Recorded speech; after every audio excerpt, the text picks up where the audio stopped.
quiero ser pretencioso, pero heraclitiano. O sea, lo veo pasar al río. Eh, y viste que ese paisaje dinámico es una especie de ansiolítico. Ahora, mi relación original con el agua es con la laguna de Gómez, que es la laguna, o una de las series de lagunas que hay en mi pueblo, en Junín, y sus afluentes, digamos, sobre todo el río Salado, que es un río modesto, pero no tan modesto si se piensa que está en la Pampa, ¿no? Que si uno estuviese en otro lado diría, bueno, no es el Nilo, evidentemente, pero es un río que como tal corre y esa corriente yo creo que es lo único que se movía en la Pampa. Viste que la Pampa por lo general tiene como una escenografía más bien de quietud o de lentitud en los movimientos y el río era como lo que más se movía. Bueno, el río y los autos, ¿no? O sea que no tengo como una cultura fluvial de origen, pero sí tengo por supuesto una fascinación por los ríos, como lo que tiene cualquier persona, que en el río ve algo más que el río, ¿no? Hablabas de Junín, hablemos un poco de tu infancia, obviamente de cara a cualquier nota uno va chusmeando otras entrevistas y el recorrido de cada entrevistado, pero no hay mucho sobre cómo fue tu infancia en Junín, digamos. Después vamos a abordar cómo fue tu llegada de Junín a La Plata, pero ¿qué recordás de aquellos años de formación? Bueno, recordar yo creo que poco, pero se puede inventar. Yo creo que lo que tomo como, o que hago pasar como recuerdo es obviamente una composición, que es un poco lo obligado del género, ¿no? Del recuerdo. O sea, hay mucha literatura en lo que llamamos recuerdo. No hay ningún tipo de experiencia, de descripción ajustada a los hechos que ocurrieron. Entonces, con esa salvedad, yo creo que fue una infancia normal, eh, con cierta felicidad, o sea, no recuerdo violencias. eh, y me veo como un niño normal, es decir, muy curioso, muy curioso, pero eso creo que es intercambiable con la experiencia de cualquier otro chico. O sea que no veo ninguna hilacha de la cual poder tirar lo que me llevó a escribir, por ejemplo. ¿Entendiste el origen de la pregunta? Bien, iba Claro, por ahí. me cuesta, ¿viste? Me cuesta un poco. Pero no, ahora, quiero decir, pero siempre hay algo, ¿viste? Siempre hay algo como en la el segundo o tercer nivel de la composición del recuerdo. Por ejemplo, recuerdo mucho los libros que había en mi casa, que era una colección de literatura gauchesca, que mi mamá había forrado. Entonces vos no sabías dónde estaba, salvo que leyeras el número en el lomo y fueras al cuaderno donde estaba el La inventario, referencia, que no sé claro. por qué lo había hecho como si fuese una especie de bibliotecaria o de mini bibliotecaria. Entonces, ¿dónde estaba? Bueno, no sé dónde estaba Excursión a los Indios Ranqueles o el Martín Fierro. La ISECA hacía lo mismo, pero para que no le Bueno, pidieran es que prestados los cuando libros. yo vi la biblioteca de la ISECA, que eran una biblioteca con libros forrados con papel blanco, si Sí. no me Ujú. equivoco, que me gustó mucho porque era como una instalación, recordé lo que había hecho mi mamá y no entiendo qué fue lo que la llevó a ella a hacer eso. Supongo que cuidar los libros, pero el cuidado era menos importante que el ocultamiento. No se sabía que había. Había que ir al libro, abrirlo, incluso abrirlo con el costo de no ver la portada, ver sí la portadilla donde decía, bueno, no sé, Excursión a los Ranqueles o Santos Vega, pero eran todos libros de literatura gauchesca que creo que era la colección ahora no me voy a acordar, supuestamente creo que podría haber sido la del centro editor. Eh, me daba mucha curiosidad que el libro, el objeto cuya cubierta te ponía en contacto con el contenido, estuviera desaparecido del proceso. Eh, o sea que el libro empezó a llamar la atención como objeto, no como experiencia de lectura. Y después, bueno, sí, tengo como grabado en las composiciones de mi recuerdo el momento en el que me operaron de la garganta a los 8 o 9 años y no podía hacer nada, era en verano y mi mamá o mi papá me compraron dos libros, 5 semanas de viaje en globo y Colmillo Blanco, que los leí en un día los dos y dije quiero más. Ahí empezó el quilombo. Sí, empezó el quilombo y empezó también un recurso muy efectivo para combatir el aburrimiento, porque si yo no hubiese estado aburrido en ese momento, es decir, inmóvil, porque el movimiento tiene mucho que ver con las herramientas que uno puede utilizar para combatir el aburrimiento, pero estaba en una cama, entonces no podía hacer nada, salvo leer, y vi que leyendo se perforaba ese tedio y con mucha intensidad. O sea que me parecía que era mejor incluso que salir a la aventura, leer una aventura. ¿Y la escritura en qué momento aparece? Y la escritura aparece, yo creo que por dificultad, eh, dificultad de comprensión de las disciplinas más duras. Es decir, que por una dificultad propia de la persona que es más o menos de madera en la matemática, se desliza, por razones, te diría, naturales, hacia lo más blando, de aquello que pueda comprender o tenga la ilusión de que comprende. Entonces, medio que se dio con naturalidad a escribir, porque era malo en lo otro, y las redacciones eran como celebradas por mis maestras. Ahí va. Bueno, y O sea, si leemos un texto de tus 9, 10 años, encontramos un germen ahí del Becerra actual. yo ¿Podemos creo, inferir? bueno, en el peor sentido. Es una mirada, digamos. Sí. No, no hablo del estilo puntualmente, pero la mirada, ¿no? Que es No, una en el mirada peor, siempre original, aunque no, en el no lo peor vayas a sentido. reconocer. En el peor sentido podés encontrar eso. Supongo que era todo malísimo, pero para lo que había, digamos, para la competencia de la época, Destacado. que éramos niños, lo que se veía era como una... A mí me gustaba hacerlo. O sea, lo que siento es que, lo que recuerdo es que me gustaba hacerlo. Pero ubicás, perdóname, en la primaria eso, no En la tanto. primaria, sí, sí, muy, muy chiquito, sí. O sea, cuando decían, bueno, saquen una hoja y redacten, para mí era un momento como de felicidad y de libertad, porque, sobre todo cuando el tema era libre, ¿no? O sea, porque si lo pienso bien, ahora ya tratando de calcular ese momento, en el sentido de analizarlo, que digan en la escuela, que donde es toda obligación, che, mirá, acá hay un territorio de libertad que se puede desplegar en lo que se llama tema libre de la redacción de lengua y literatura, yo creo que era lo único libre, era como más libre que el recreo, que también estaba como vigilado, era como lo único no vigilado. Y bueno, tengo el recuerdo de ese placer. Eh, Ahora vamos a ir de vuelta, ¿no? A tu traslado de Junín a La Plata, pero ya que hablamos de escritura y demás, la has señalado como un oficio, un ejercicio, una actividad humana con fallas estructurales, ¿no? Me gustaría que revisitemos cómo ves la escritura, digamos, el sinsentido de la escritura, digamos, si se quiere. Y preguntarte también al mismo tiempo si ha cambiado tu mirada sobre el ejercicio, ese sinsentido de la escritura con el paso del tiempo. Eh, no, lo que pasó, me parece a mí, o sea, no cambió esa impresión, no tiene sentido, pero me parece que ahora me imagino que le acompaña una salvedad, que es que ¿por qué tendría que tenerlo? El tema de encontrar el sentido de las cosas para mí es eh, es como una obligación, en el sentido de un cliché que aparentemente tendría que ver con la revelación de la existencia. Digamos, uno necesita saber, necesita que las cosas tengan sentido, pero para mí eso es un supuesto, como tantos otros. Las cosas no tienen por qué tener sentido. De hecho, yo creo que si te pones a pensar, haces la lista de los actos,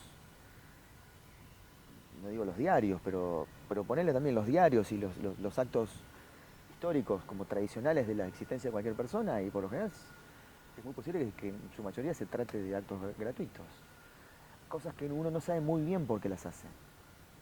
Y por lo tanto no se sabe muy bien si tienen o no tienen sentido. El asunto, para mí la trampa es que cuando vos te preguntás si algo tiene sentido, es obvio que lo encontrás, aún de la manera equivocada. O sea, comprás el sentido que le adjudicás a las cosas.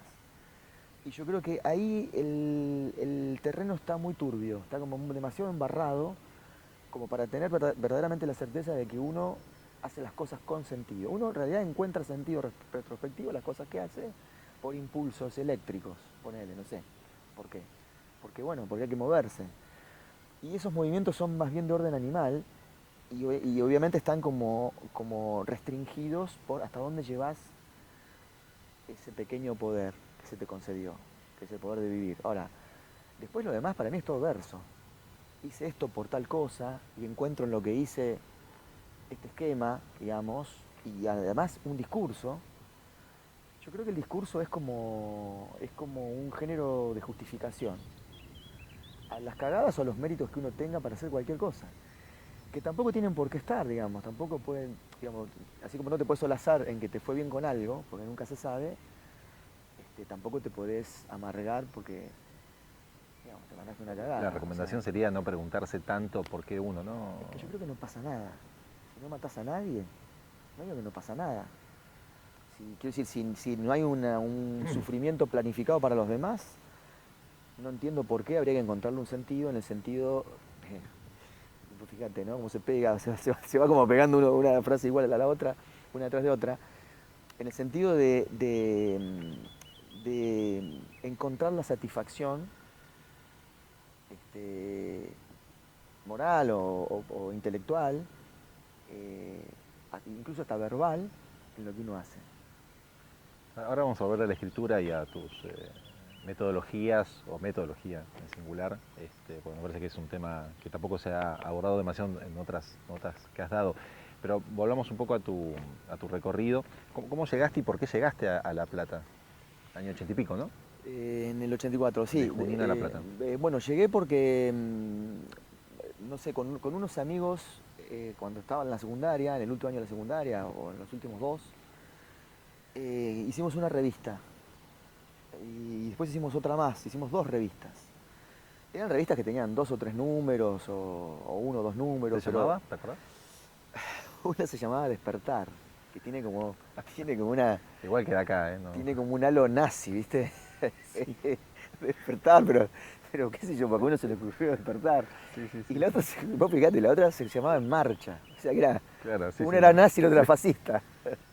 Pero bueno, cosas de pendejos, ¿viste? De decir, pero el tema ¿por qué era? Porque ¿por qué hacíamos la revista, me parece a mí? Despertar es muy bueno también. Primero, es muy bueno. Es como de autoayuda, ¿viste? Nunca lo contaste, creo. No, nunca. Tampoco me da vergüenza, porque eran cosas de chicos. Es muy tierno. Y banco mucho, Sí. esa inquietud, que no era la inquietud de ser propietario del medio, digamos. Era obvio que no queríamos ser Bartolomé Mitre.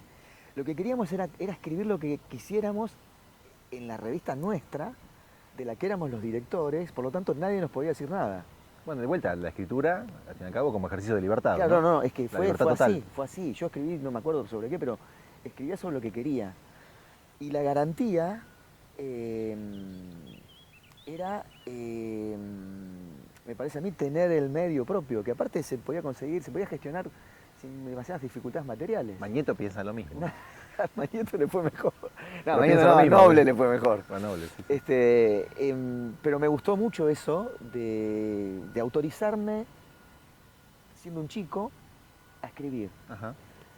Y eso también es contemporáneo de unas colaboraciones que hice en el diario, en uno de los diarios de Junín, del diario Democracia, que lo fundó Moisés Levenson, que fue como la voz cantante del rechazo a la reforma constitucional del 49, pero que era un diario obviamente mucho más democrático que el diario La Verdad, que es el diario de la Iglesia. O sea, la Iglesia Argentina tiene un solo diario y es La Verdad de Junín. ¿Sigue saliendo?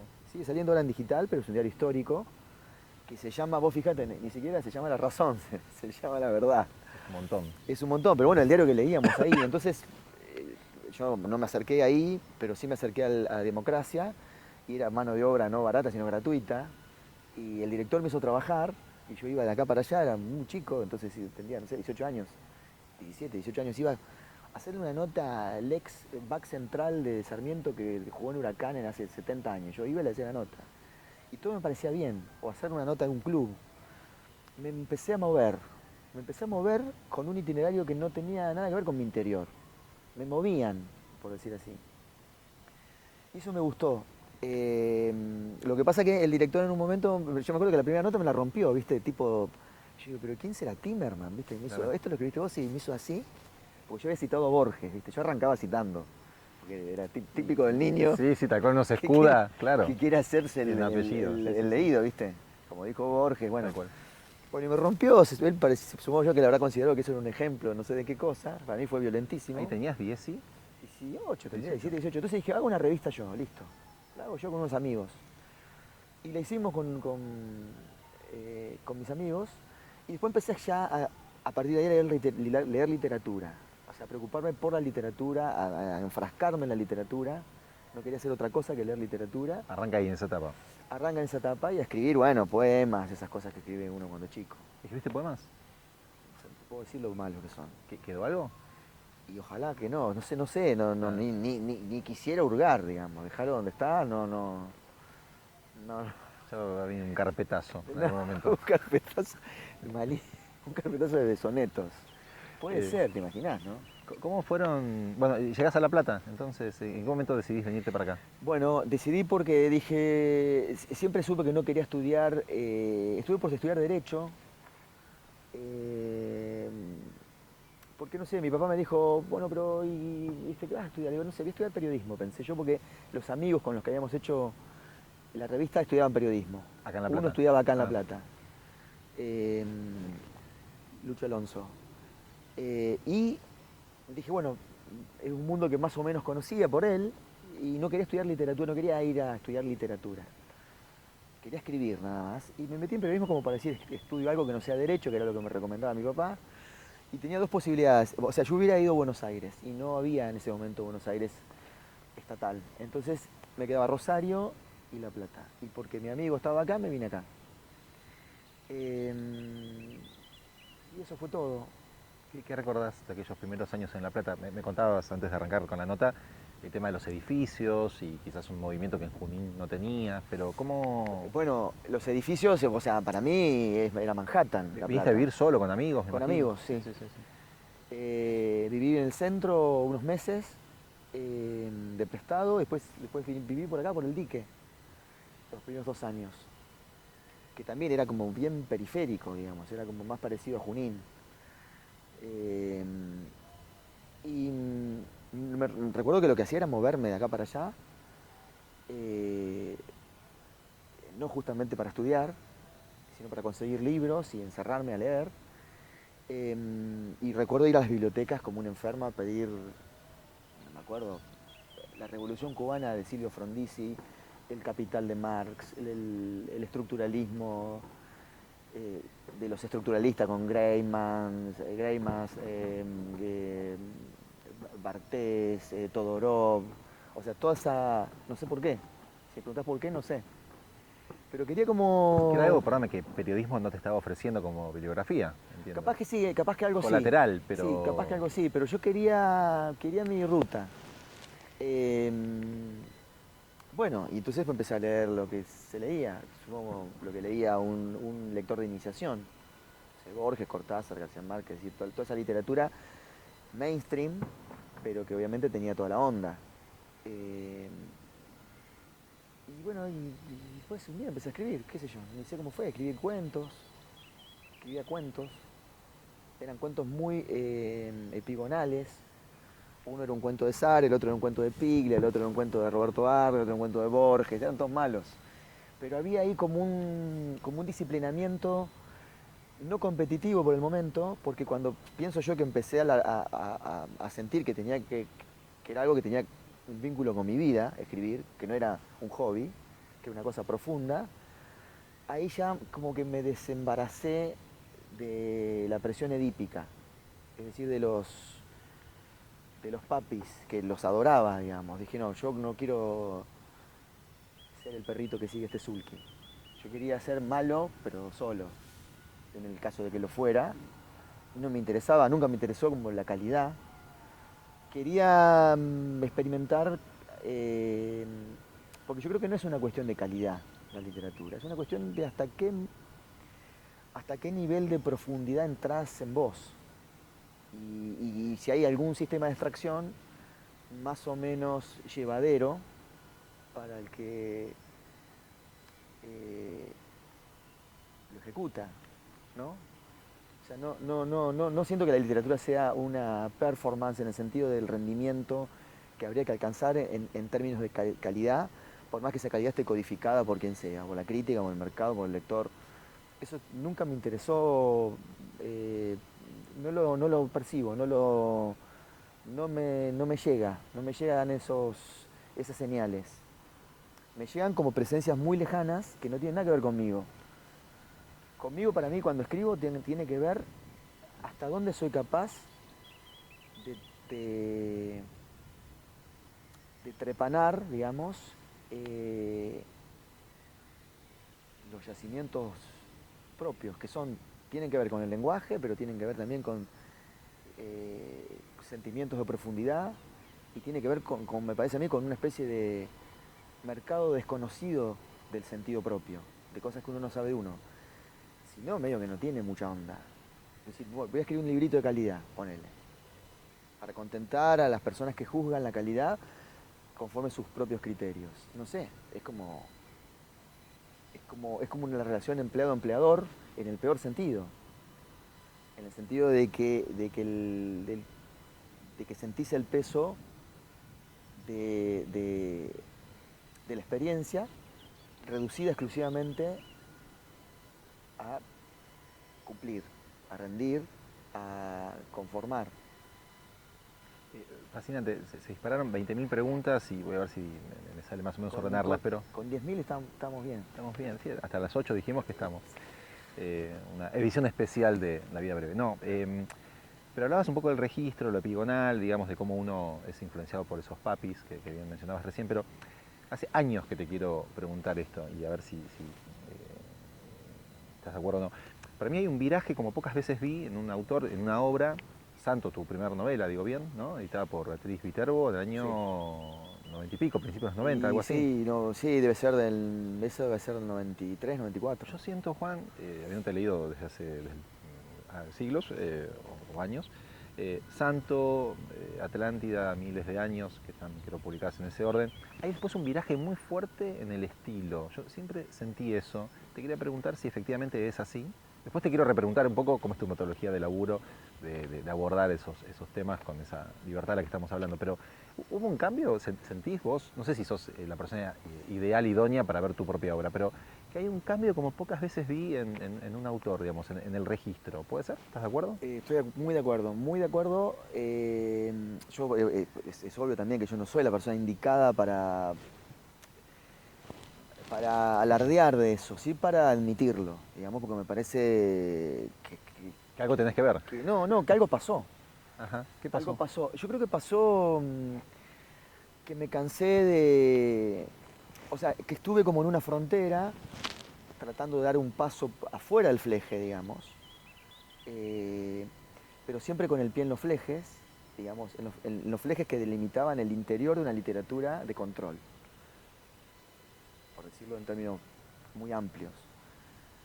Como mucho celo por la frase, por la prosa, como con una voluntad un poco boba de producir sentido y de que ese sentido estuviera orientado según yo lo planteara de un modo más o menos planificado, que por menos que tuviese planificado, algo planificado estaba. Entonces me empezó a no gustar eso, a no encontrar ahí felicidad en el momento de escribir. Entonces quise escribir un libro, quise escribir, tenía como una idea, que no es una idea, era como una especie de impulso, como quien dice, bueno, me voy a la mierda y no sabes a dónde va. Yo dije, ese impulso tuve, puta, me quiero ir a la mierda, ¿qué hago, viste? Y un día charlando con Dani Gebel, que le conté, le digo, vos sabés que no quiero escribir más así, porque no es que la paso mal, pero es como si estuviera picando piedras, laburando de una manera poco placentera. Y digo, ¿y qué querés hacer? Y le digo, una charla así, informal, como puedo tener con vos ahora, o como pude haber tenido con otras personas. Y me dice, ¿qué querés hacer? Le digo, no sé, pero por ahí una novela familiar, por lo que plantea de cercanía. De cercanía, pero también de arborescencia en la cercanía y de despliegue de canales narrativos que van a ir apareciendo, porque se supone que en lo familiar está la totalidad de uno, aún en términos de semilla del roble. Entonces dije, quiero hacer algo, no sé, mi vieja, mi viejo, o mi vieja o mi viejo. Escribí una historia familiar, obviamente como les escribo yo, en términos así falsamente autobiográficos, donde... Es un licuado fantástico, claro, donde uno pone lo que pasó, lo que podría haber sido, y con eso nada, hace otra cosa. Es como, quiero decir, ahí generás mucho volumen también de... Nunca hay dos licuados iguales. No, pero generás mucho volumen narrativo en términos de libertad. Y Dani me dijo, mezcla todo, me dijo. Me acuerdo de la frase, mezcla todo, como diciendo... Es eso, un licuado. Mezcla. ¿Y esa novela fue? Y ese fue El espectáculo del tiempo. Pero con el tiempo. Antes había escrito No, como... pero antes ya habías... No, pero es que sí, pero, digamos, pero yo hay como dos que son como de transición, que es, ya ni me acuerdo, Toda la verdad, Toda la verdad, y la otra, con- la de la con lectora, Miranda. sí, y la interpretación de un libro, que son como los puentes hacia Ahí va, el eso. descontrol, porque ya ahí venía medio descontrolado todo. No lo vas a decir vos, me corresponde decirlo a mí. El espectáculo del tiempo, sin desmerecer las otras, para mí es una de las mejores novelas, no digo de los últimos años, sino de la literatura argentina, te lo han dicho, estoy seguro. Es un novelón y se nota que esa pulsión por contar y ficcionalizando también es legítima, es real, es sincera, eso. Bueno, porque ahí yo creo que para mí... Y que hay una mano suelta ahí también y que se permite la arborescencia a la cual mencionabas recién. Es que yo creo Que que es sincera, dirías eso. es que la mano suelta Es eso, es la única manera. Me parece que es lo único que justifica que uno esté tantas horas ahí sentado escribiendo. Que si te pones a pensar es perder el tiempo, en el sentido en que desde otro criterio se lo estaría ganando si hiciese otra cosa. En ese momento no te lo preguntaste y escribiste. No, eso para mí es mejor que vivir. Ya ni siquiera es vivir, es mejor que vivir. Porque no encontrás angustia, digamos. Quiero decir, no, es una forma de vida sin obstáculos. eh, con el ejercicio de un poder ilusorio que mientras lo ejerces te parece que es material, que es concreto ese ejercicio. Pero, no sé, yo veo que en esa novela, que es una novela muy larga, o no sé si muy larga, sí, tiene como 500 páginas, em, encontré como un ritmo, como, no sé, pedestre para escribir. Como un ritmo que tiene que ver con la velocidad propia eh, o personal con la que yo puedo escribir y pensar y, y fantasear al mismo tiempo en una sola corriente. Como que se mezclan, o sea, todos los ríos que componen la escritura, con sus diferentes materias, confluyen en un mismo canal que traslada una misma materia. Y eso es,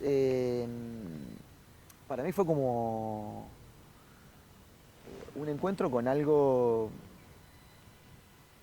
que por primera vez me hizo sentir que escribir podía ser un recurso natural. Iba a decir real, pero Sí, sí, va un poco por ahí. sí, cómo no. ¿Cómo es tu metodología de laburo? Yo sé que es una pregunta trillada y demás, pero ¿sos ordenado? ¿Te manejas por la inspiración o tenés...? No, soy bastante disciplinado. Yo me acuerdo una vez te crucé, no me acuerdo en qué calle de La Plata o en tránsito, y tenías como una suerte de bolichito donde vos te encerrabas. Me acuerdo que fuiste muy preciso de ese espacio que te encerrabas a la mañana a escribir. No me acuerdo qué época fue, pero digamos, sos ordenado. Esa es la cuestión. Sí, soy ordenado desde, te diría, desde hace 20 años. ¿Y ese orden qué implica?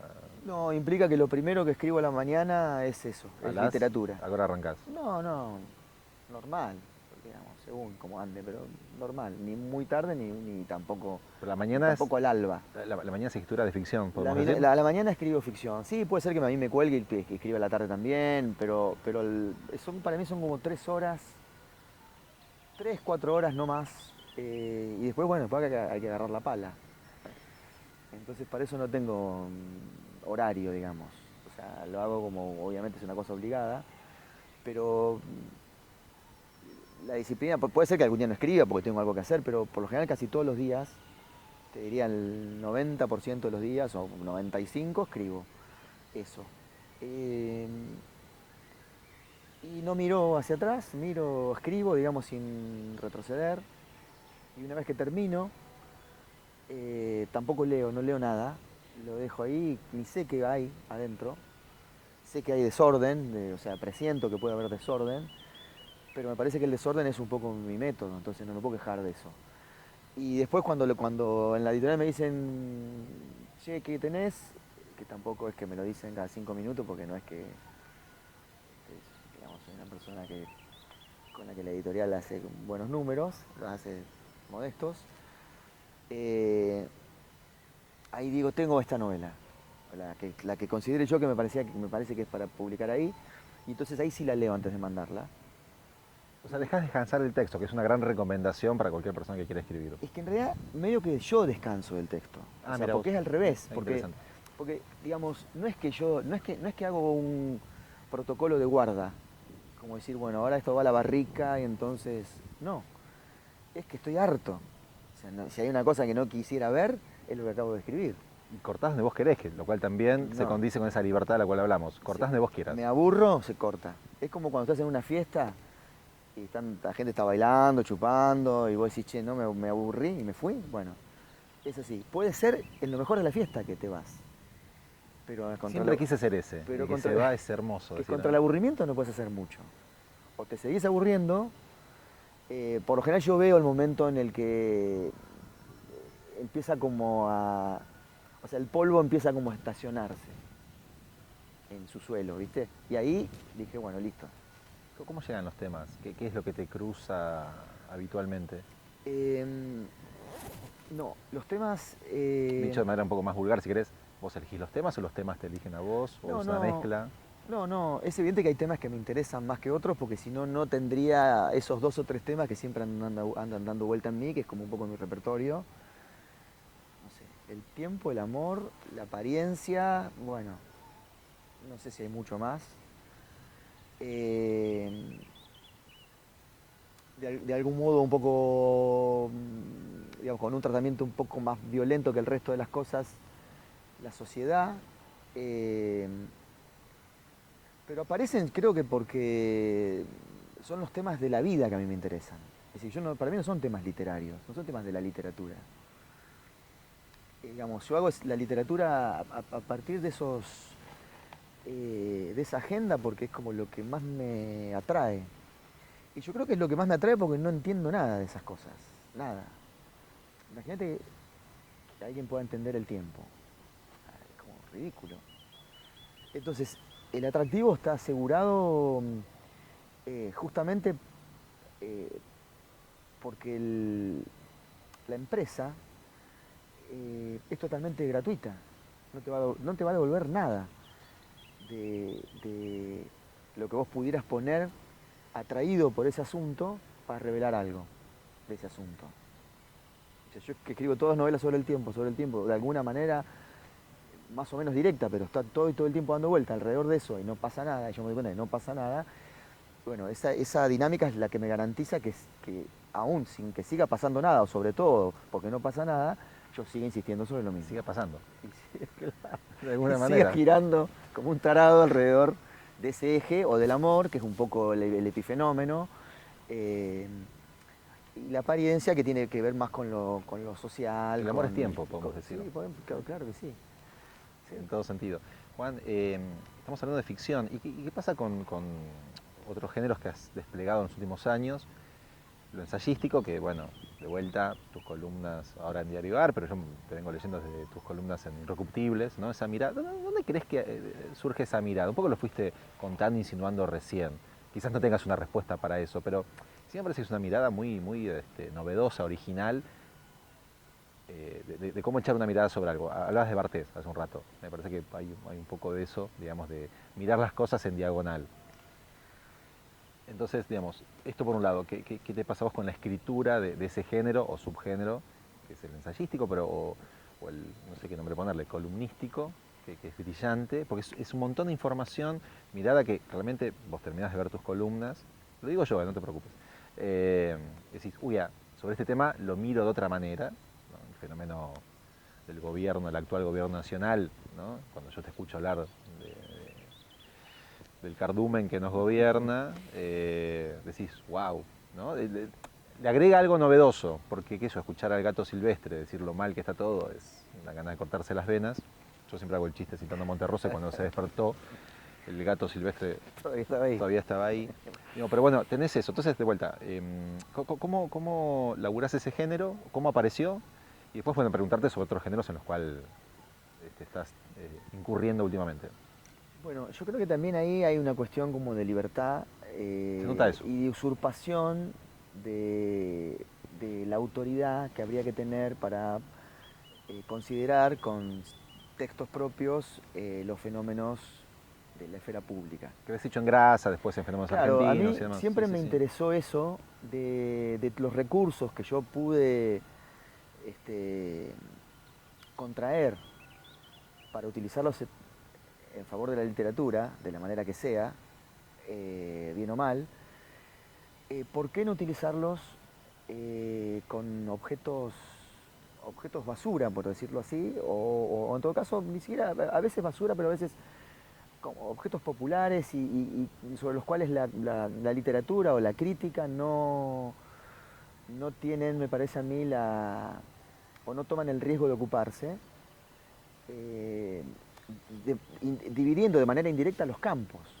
Es decir, ¿por qué razón yo que me dedico a la literatura, que leo libros que podemos decir que son ejemplares artísticos refinados y toda esa pavada, o que he leído toda la vida crítica, ¿por qué no puedo emplear eso para considerar fenómenos que no sean artísticos?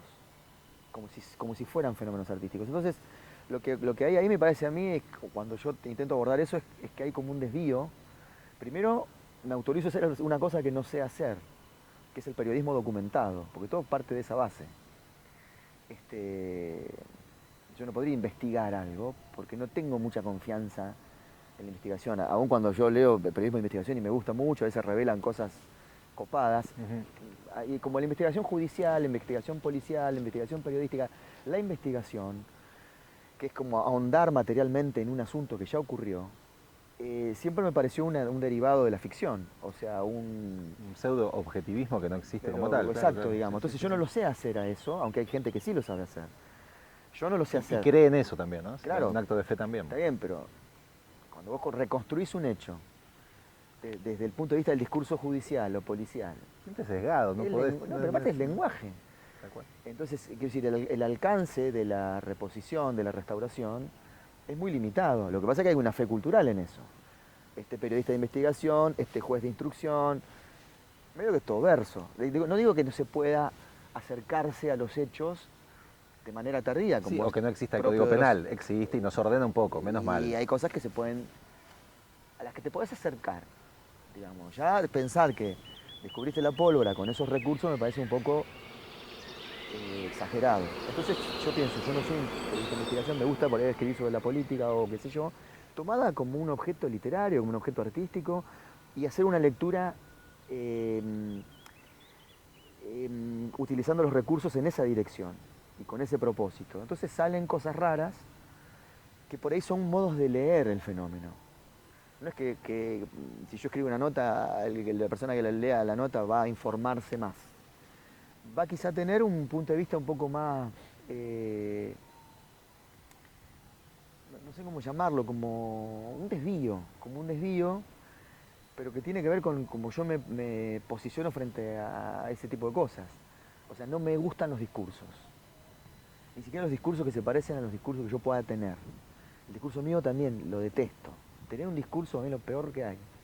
Porque el que tiene un discurso descansa en el discurso que tiene y medio que no agarra la pala analítica, que es una pala que a veces te tiene que enterrar a vos, porque si no, no tiene mucho sentido. Entonces, si vos vas a sostener un discurso y ese discurso no implica pegarte un palo, digamos, simplemente sostener el discurso porque en ese discurso lo que haces es afirmar tu posición, a mí eso me parece muy hincha pelota y muy del orden de la religión. Entonces, es muy molesto el discurso. El discurso mío es muy molesto cuando yo veo que me lo pronuncio. Capaz que esto es un discurso y me rompe la pelota. Porque está la escena de Bartés que es buenísima, cuando dice que es un discurso y da el ejemplo de un pueblito muy chiquitito, donde hay un tipo con una moto con el escape libre. Lo del escape libre es cosa mía, pero porque en Bartés no es que tiran cortes en la Francia del siglo pasado, pero Tirar cortes y Bartés Bartés en la decía misma que el frase, tipo bueno. que a la hora de la siesta acelera la moto en el pueblo vacío, ese tipo tiene un discurso. Y para mí es como decir, ese tipo es un rompepelotas. O sea, ¿por qué me tenés que venir a decir en esos términos, en términos de como casi místicos, Fascistoides, porque está imponiendo su discurso. Es decir, no tiene pérdida el discurso, no tiene... es como blindado. Entonces yo lo que intento, una de las cosas que escribo con el corazoncito ideológico que pueda tener, es pinchar un poquito ese globo, aunque sea mío, para que le entre aire contaminado de otros mundos, porque si no es como, no sé, me siento incómodo y no sé, el otro día, hace, no sé, ponerle un mes, fui a Carlos Ken, que es un pueblito cerca de Luján, del tamaño de los que hablaba Bartés, y vi al tipo con la moto. Y dije, porque aparte yo pensaba, este no tiene una moto, este tiene un discurso. Maravilloso. ¿Te pasa que en esos registros ensayísticos, para esas columnas, aparece la sorpresa? Si bueno, empiezo a escribir de esta manera o sobre este eje temático y arborescencia por medio, te corres y sos el primer lector de alguna manera digo, si en el ejercicio de la escritura aparece la sorpresa. Sí, En ficción sé que sí, pero sí, acá en este caso... Pues es que me pasa a veces queriendo sostener de manera liviana, como pretendo yo, no dura, de manera atado con un alambre, digamos, y tomado con pinzas, una posición, me veo que hay momentos en que se da vuelta la posición. En el curso de la escritura, resulta que yo quería sentar una posición, aún en términos blandos, y se me da vuelta, como que da una vuelta de campana a la posición. Y termino pensando al revés de lo que pintaba que iba a ser el argumento consolidado. O sea, cuando no se me consolida el argumento y estoy argumentando, a mí es una situación que me gusta mucho experimentar. Por supuesto no me pasa siempre y hay cosas que no hay lugar a dudas, digamos. Mira, los nazis no me gustan, o sea, no es que me voy a dar vuelta, quiero decir, pero me pasa mucho con problemas que parece que tuviera resuelto en la escritura y de pronto se invierten las pruebas.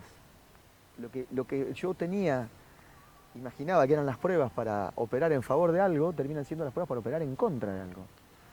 Y eso para mí es el movimiento de lo que llamamos pensar, ¿no? Me gusta experimentar eso, aunque no sé en qué grado puede lograrse lo que yo digo, de decir las cosas sin un discurso. Y de vuelta a la libertad, ¿no? De permitirte cambiar un poco el eje de lo que venías escribiendo, ¿no? Aceptar ese riesgo de alguna manera. Es que yo creo que hay muchas cosas para ver en cualquier cosa que uno mire. Muchas cosas para ver. Por ejemplo, por decir algo, ¿no? Por decir algo público o llamar a los fantasmas públicos en una charla de actualidad, digamos. Vos decís, no sé, para no hablar de literatura, ¿no? Que se asienta de otra manera en las épocas. Milei, bueno, como objeto, ¿no? Un objeto de contemplación y que lo que hace es demandar una voluntad de análisis o de lectura. Sería muy fácil decir lo primero que se me ocurra a mí, digamos, desde el punto de vista de la pulsión. Y sería muy agresivo, porque todos tenemos recursos para agredir. ¿Quién no tiene? A Milei en particular. Claro, pero claro, vos, cualquiera, yo podría ser mucho más agresivo de lo que es él. Con él. Digamos, ¿quién no puede hacer esa boludez? Cualquiera. ¿Quién no puede maltratar a alguien? Es una cosa, lo más fácil que hay. Ahora, a mí me parece que hay que hacer un esfuerzo de leer el interior del objeto, que está lleno de matices, incluso matices simpáticos. Entonces, no estoy hablando justamente de ejercicio del gobierno y de economía, ¿no? Sí. Pero digo, de otro orden. Bueno, quiero decir, si el llamado, si la demanda del objeto al tipo que está contemplando es el análisis en profundidad y para que se puedan contemplar todos los elementos que lo componen, a mí me parece que es mejor que decir, Milei es un hijo de puta. Que no quiero decir lo que no lo sea. No quiero decir entiendo que no bien, lo sea. podría ser ese amigo que habla con el perro muerto. ¿no? Digo, ¿quién no quisiera tener un amigo copado? Lo de los perros muertos es lo Que- mejor, yo tengo toda la onda ahí con el perro muerto. O sea, me parece bien que una persona hable con el perro muerto. Yo quisiera que algún amigo tuviera un Lo que perro parece muerto mal con es el que, que es dialoga. que gobierne el perro muerto. Eso, pero que una persona hable con el perro muerto, Pero lo humaniza, digo, a veces nos perdemos de ese no hay nada, registro. es muy humano, Milei.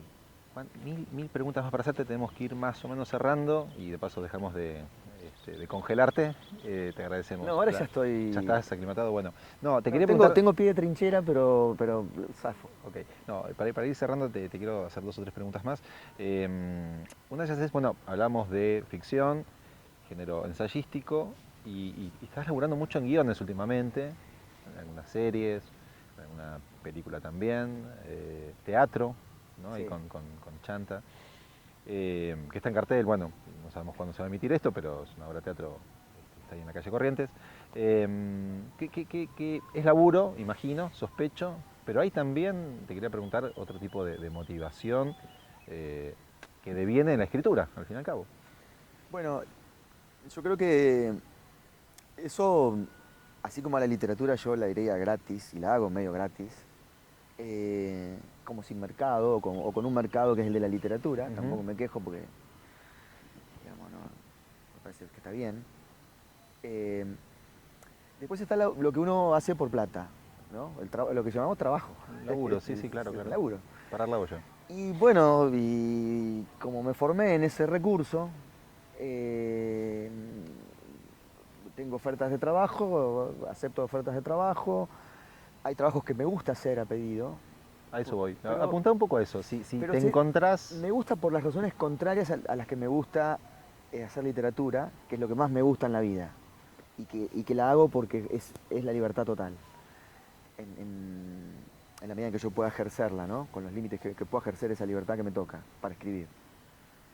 Pero cuando yo colegio decisiones o formalidades en el uso del lenguaje con otras personas, a mí eso me parece que es como que es una experiencia, vamos a decirle, rica. Eh, Porque hay mucha pérdida de uno ahí. Primero porque no hay, digamos, no te autorizás vos solo a hacer la totalidad de lo que haya que hacer. Después porque el diálogo con las otras personas, aún en la diferencia, e incluso en la diferencia que a veces se da con mucha intensidad, hasta, hasta los gritos, ¿Hasta los gritos? claro, vos ves que hay alguien, está existiendo alguien, otra persona, que tiene puntos de vista muy diferentes al tuyo y que puede tener razón. Y que de hecho a veces tiene razón, más que vos. Entonces a mí esa situación de trabajar de manera colegiada me gusta porque uno baja el copete ahí. Es como, digamos, como que te metes en una máquina de la que sos una pieza, totalmente reemplazable además. Entonces a mí me gusta escribir guiones o escribir obras de teatro. A veces no estoy del todo de acuerdo con lo que firmamos, pero por ahí firmamos 3 personas. Con que esté de acuerdo en el 33%, el malentendido es que la persona que lo ve cree que vos sos el responsable del 100%, que ha habido un acuerdo sobre el 100 entre los tres personas. Por ejemplo, no sé, con la obra de teatro, por decir algo, o los guiones, pero la obra de teatro, somos 3. Se divide por 3 la totalidad, o sea, hay un 33% de responsabilidad. Yo me hago responsable de mi 33, ponele, ¿no? Pero todos te dicen, no, pero vos acordaste. No es que acordamos. Por ahí te matás. Y queda vivo algo que vos defendiste. El mío es el segundo acto. Ya Claro, del resto claro. no tengo nada que ver, claro. Claro. El monólogo del segundo acto es el mío. Claro, Después el resto... no, sobre todo porque a mí me toca más la parte de escribir, por razones obvias, pero hay personas que tienen mejores ideas que yo para escribir una obra de teatro. De hecho la obra de teatro esta no es una idea mía. Entonces, quiero decir, las colegiaciones en varios niveles dan como resultado que uno no se crea a 1000, ¿viste? O sea que, bueno, tu frase por ahí a tus otras 2 personas que escribían como no le gustó y a vos te parecía genial. A mí igual me cuesta mucho sentir que hice una frase genial, pero en el caso de que sucediera eso, es como un trabajo.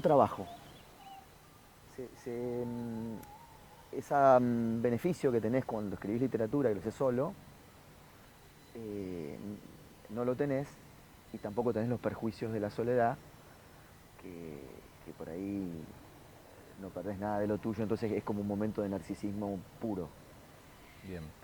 Juan, para ir casi cerrando, tengo una pregunta desde un punto de vista más ideológico, sociológico. ¿Qué te está pasando con el rol que cumple hoy la tecnología en general, en su sentido más amplio?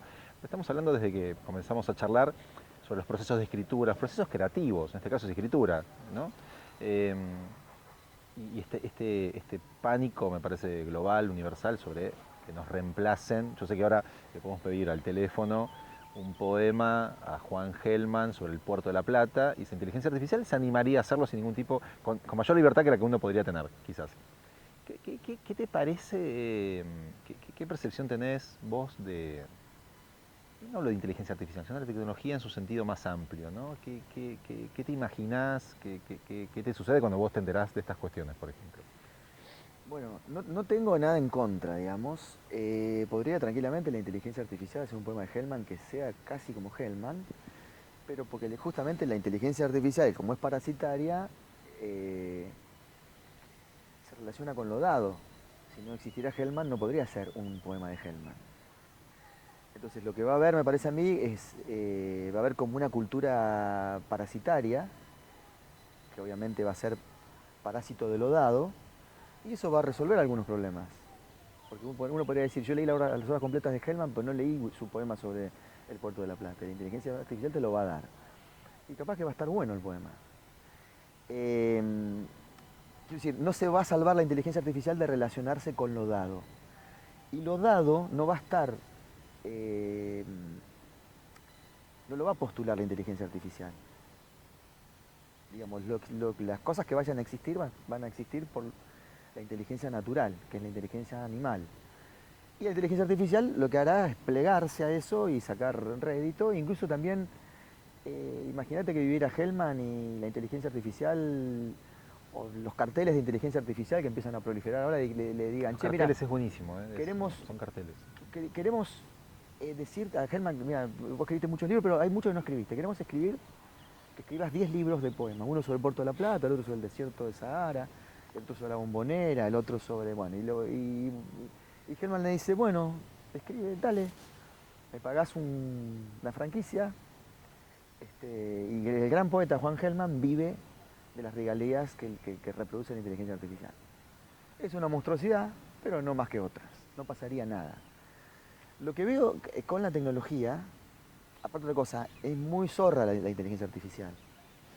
Muy zorra. El otro día yo que quise bardearla, una cosa que se dio en Junín, mi mamá iba al teatro a ver la obra de teatro de Miguel Ángel Solá, no me acuerdo, no sé qué del presidente, ni me acuerdo cómo se llama. Una obra de teatro. Eh, y me fijé en la inteligencia artificial, a qué hora era, y me decía, es en el Teatro La Ranchería de Junín. Yo digo, ¿te das cuenta de lo que es la inteligencia artificial? Sí, es en el Cine San Carlos. Mi mamá había sacado la entrada al Cine San Carlos. La llevé al Cine San Carlos. Y en el Cine San Carlos dijeron, no, se pasó para La Ranchería. O sea que la inteligencia artificial estaba totalmente al tanto de lo que estaba pasando en ese momento. ¿Por qué? Porque parasitó lo dado. La información alguien la dio, no es que la inventó. Y lo que hizo fue acelerar, digamos, los procesos para que estuviera disponible esa información. Así que me sentí muy derrotado por la inteligencia artificial y merece mis respetos. Ahora, el otro tema es la velocidad del consumo, o sea, de cómo las personas consumen la tecnología y cómo eso destruyó, te diría casi en su totalidad, las unidades de tiempo tradicionales de contemplación. Y yo no lo lamento porque sean tradicionales, digamos, en el sentido de que porque son antiguas. Porque para contemplar tenés que tener una unidad de tiempo más o menos prolongada. O sea, las cosas no, quiero decir, los beneficios de la contemplación no se resuelven con un pestaneo. Entonces, para ver ese barco, tenés que estar contemplándolo un rato. Quiero decir, memoria descriptiva que empieza a operar para vos, que vos sepas, bueno, no sé si describirlos en términos técnicos, pero por lo menos las formas de lo que compone ese barco, no sé, el horizonte, el cielo, en fin, la ría. Quiero decir, eso necesita un tiempo. Ese tiempo no existe más. Lo que existe es una aceleración monstruosa en el sentido de antinatural, más antinatural que monstruosa, donde uno en ese pestañeo cree percibir la totalidad a través de un fragmento, pero además quedarse con esa percepción y a veces decir algo en nombre de la experiencia de esa contemplación fallida, como si fuese una contemplación Real, concreta. real. Entonces, para mí eso es lo que yo veo el corazón de, de la experiencia, incluso de mirar hoy, de escuchar, de hablar. Todo es de una precocidad que no tiene nada que ver con el tempo biológico del cuerpo humano. Estamos viendo celulares en una proyección de cine.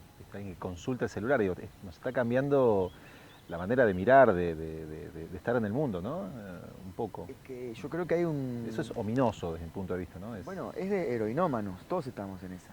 Es de heroinómanos. O sea, el teléfono ya medio que ya ni una prótesis, es un órgano.